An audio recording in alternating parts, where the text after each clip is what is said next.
জোর হাতে রিকোয়েস্ট করছি আমাদের মাননীয় প্রধান উপদেষ্টার কাছে এবং যত উপদেষ্টা আছেন তাদের কাছে, আপনারা আমাদের জন্য কি করেছেন? যারা 84% রেমিটেন্স আনে বাংলাদেশে, তাদের জন্য আপনারা কি করেছেন? গার্মেন্টস ইন্ডাস্ট্রি সচল রাখার জন্য কি করেছেন?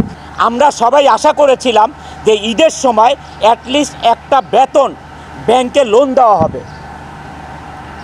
যে শ্রমিক ভাই বোনদেরকে আমরা কি করতে হবে দেখেন, মার্চ মাসে ফেব্রুয়ারির বেতন দিতে হবে, বোনাস দিতে হবে, আবার মার্চ মাসের 50% বেতন দিতে হবে। একটা গার্মেন্টস মালিক কোত্থেকে পাবে এই তিনটা জিনিস এক মাসে? এই তিনটা জিনিস এক মাসে কোথায় পাবে একটা গার্মেন্টস মালিক? যারা 84% রেমিটেন্স এনে বাংলাদেশের অর্থনীতির চাকা সচল রাখে, তাদের জন্য কি করেছেন? গার্মেন্টস মালিকেরা মুখ চুপ বোঝে, মুখটা চুপ থেকে কি করতেছে, গার্মেন্টসগুলো আরএমজিগুলো বন্ধ করে চলে যাচ্ছে।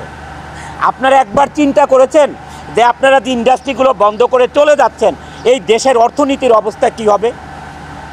এই দেশের কর্মসংস্থানের অবস্থা কি হবে? এই শ্রমিক লিডাররা কয়েকজন মিলে এই দেশে চালাতে পারবে না? তারা একজন একটা ইন্ডাস্ট্রি করতে পারবে। কিন্তু আপনারা কোনো পদক্ষেপ না নিয়ে কি করতেছেন? আপনারা গার্মেন্টসগুলো বন্ধ করে যার যার মতো হয়দার গ্রামে চলে যাচ্ছেন, অথবা আপনার গুলশান বনানীর বাসায় বসে থাকতেছেন, অথবা বিদেশের চলে যাচ্ছেন। What is this? এটা কিন্তু আমি অনন্ত জলিল এইটা না করে আজকে আমি প্রতিবাদ জানাচ্ছি যে না, বাংলাদেশে এই আরএমজি সেক্টর থাকতে হবে, না হলে এই দেশ চলার মতন কোনো ব্যবস্থা নাই, কোনো ধরনের ব্যবস্থা নাই। আপনি যে আজকে চাল কিনবেন, আমাদের দেশে যেই চাল উৎপাদন হয়, গম উৎপাদন হয়, ডাল উৎপাদন হয়, সমস্ত কিছুর 50%-এর মতন ইম্পোর্ট করতে হয়। ভাত খাবেন কোত্থেকে? জীবনের সব আয়োজন এখানে একসাথে। ভাতটা খাবেন কোত্থেকে? গার্মেন্টসের ভাই বোনেরা, আপনারা বাজারে দিয়ে বাজার থেকে চাল কিনবেন, কোত্থেকে পাবেন আপনারা? এই চালটা পাবেন কোথায় আপনারা? এই চালটা ইম্পোর্টের, আর এটা ডলার ছাড়া ইম্পোর্ট করা যাবে না। বাংলাদেশের টাকা আজকে কোনো দেশ আপনার নিবে না এটা রপ্তানি করতে, আমদানি করতে। কাউকে আপনি টাকা দিলে নিবে না, ডলার দিতে হবে। তাহলে এই ডলার কোত্থেকে আসবে? আমাদের কৃষক ভাইরা যে আজকে ফসল ফলাবে, এই সার কোত্থেকে আসবে? এই দেশে সার কোত্থেকে আসবে? এই সার ইম্পোর্ট করে আনতে হবে, আর এই ইম্পোর্ট করতে হলে ডলার লাগবে। এই ডলার কারা এই ডলার কারা বাংলাদেশে আনে?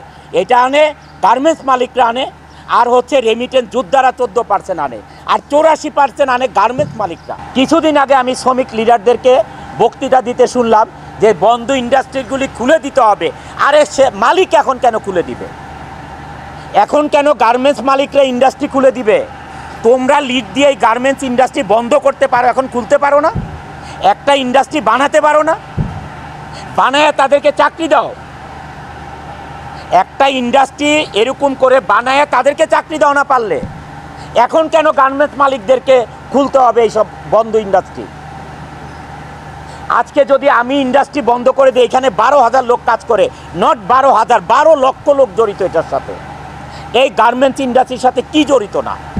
ব্যাংক জড়িত, ইন্স্যুরেন্স জড়িত, মোবাইল কোম্পানি জড়িত, হাড়ি পাতিল থেকে কাপড় চোপড় বানানো, বাসা ভাড়া, প্রত্যেকটা জিনিস জড়িত এটার সাথে। কি জড়িত নাই গার্মেন্টস ইন্ডাস্ট্রির সাথে? বাংলাদেশে 84% রেমিটেন্স আছে শুধু আরএমজিতে।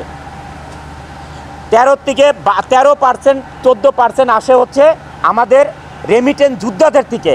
সারা বাংলাদেশের এক্সপোর্ট থেকে 2% আসে, 2%। মিডিয়া ভাই ও বোনেরা, আমাদের শ্রমিক ভাই বোনেরা, এই দেশে আপনারা কি করে খাবেন?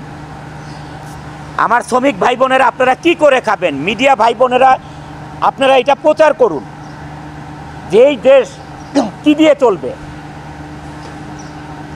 আমাদের প্রধান উপদেষ্টা জনাব ডক্টর ইউনূস সাহেব 12%, 13%, 14% রেমিটেন্স আসার কারণে বাংলাদেশে এই রেমিটেন্স যোদ্ধাদেরকে যেই সম্মান দিয়েছে, এয়ারপোর্টে আলাদা তাদের বাসস্থান করেছে যে তারা এসে রেস্ট করতে পারে, হোটেলের মতন করেছে, আত্মীয় স্বজন এসে থাকতে পারে, এয়ারপোর্টে তাদেরকে সার্ভিস দিতে হবে, এত ব্যবস্থা করেছে।